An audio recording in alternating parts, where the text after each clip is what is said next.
வணக்கம் நண்பர்களே, இன்னைக்கு நம்ம ரொம்ப டேஸ்டான ரொம்ப ஈஸியாக செய்யக்கூடிய தக்காளி அல்வா எப்படி பண்ணுறதுன்னு பார்க்கலாம். 1/2 கிலோ தக்காளி எடுத்துக்கலாம்.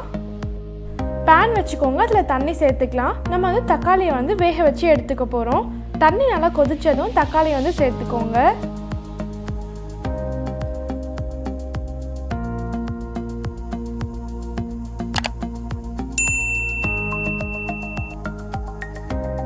இதை வந்து நம்ம மூடி வச்சிடலாம்.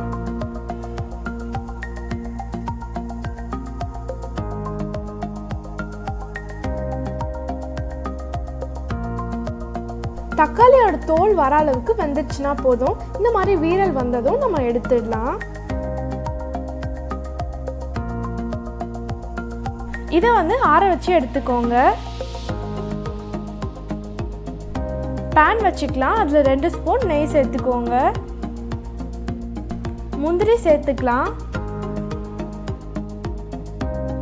திராட்சை சேர்த்துக்கோங்க. பேரிச்சம்பழம் சேர்த்துக்கலாம். இது எல்லாமே சேர்த்து நல்லா வறுத்து எடுத்துக்கோங்க.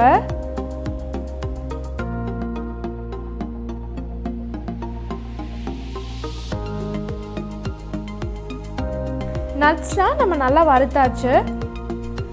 ஆற வச்ச தக்காளியில் தோல் எடுத்துக்கலாம்.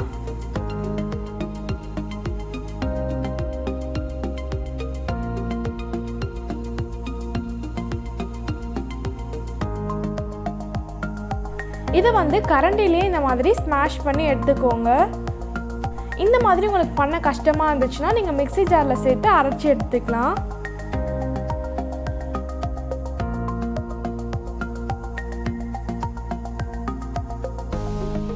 தக்காளியோட அந்த நடுப்பகுதியை இந்த மாதிரி கட் பண்ணி எடுத்துக்கோங்க.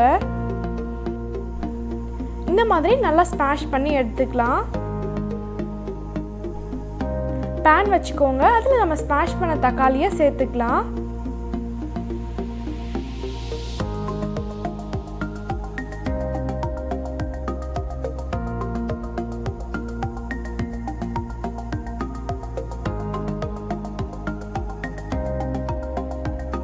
அது கூட 1/4 கப் சர்க்கரை சேர்த்துக்கலாம். இனிப்பு உங்களுக்கு அதிகமாக வேணும்னா நீங்கள் அதிகமாக சர்க்கரை சேர்த்துக்கோங்க. இது கூடவே கொஞ்சமாக உப்பு சேர்த்துக்கோங்க. எந்த ஒரு ஸ்வீட்டையும் நம்ம கொஞ்சமாக உப்பு சேர்க்கும் போது ஸ்வீட்னஸ் வந்து உங்களுக்கு நல்லா தெரியும். இது கூட நம்ம 1 ஸ்பூன் ரோஸ் எசன்ஸ் சேர்த்துக்கலாம். தக்காளியோட ஃப்ளேவர் வந்து ஒரு சில பேருக்கு வந்து பிடிக்காது. அந்த மாதிரி இருக்கிறவங்க இந்த மாதிரி ரோஸ் எசன்ஸ் கூட சேர்த்து சாப்பிடலாம். இது கூடவே நெய் சேர்த்துக்கலாம்.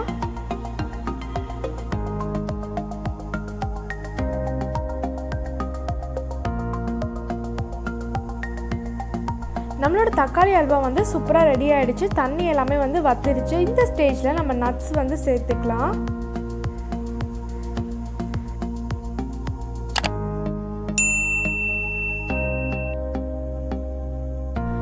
நட்ஸ் எல்லாமே சேர்த்து நல்லா மிக்ஸ் பண்ணி எடுத்துக்கோங்க. அவ்வளோதான், நம்மளோட தக்காளி ஜாம் இன்னைக்கு ரொம்ப சூப்பராக ரெடி ஆகிடுச்சு. இது ரொம்பவே வந்து டேஸ்ட்டாக இருந்துச்சு. கண்டிப்பாக ட்ரை பண்ணி பாருங்கள்.